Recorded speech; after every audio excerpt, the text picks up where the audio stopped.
Hello, welcome to iansstudio. I'm Ian and Butterfield, and welcome to one of my quick Q&As. In a recent live stream, photographer Richard Lovelock asked me what colour space he should be using. This is the answer I gave.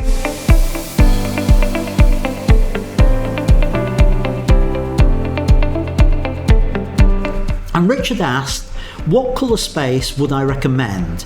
His camera defaults to sRGB, but he uses Adobe RGB.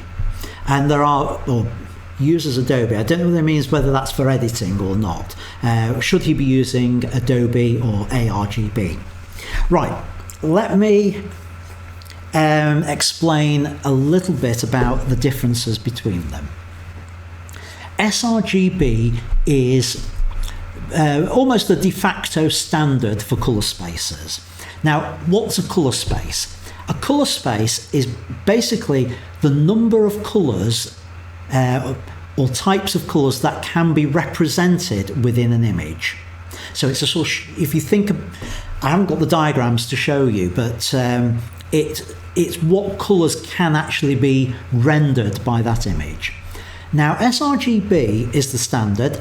Everything that you see on the internet is sRGB. If you are sending images to print, you probably want to send them sRGB. So anything that you output, you probably want sRGB, with a couple of exceptions.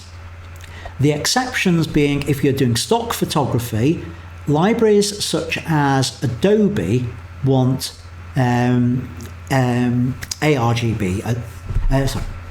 Libraries like Alamy, get my brain into gear, they want Adobe RGB, aRGB.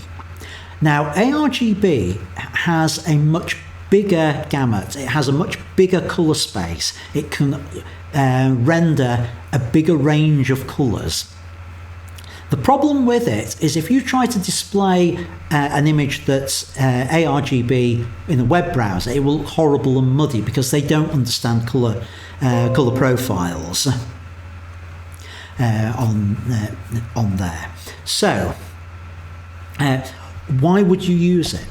Well, if you're doing all your editing in Photoshop or particularly in Lightroom, I would shoot in Adobe RGB because it has got that bigger colour space.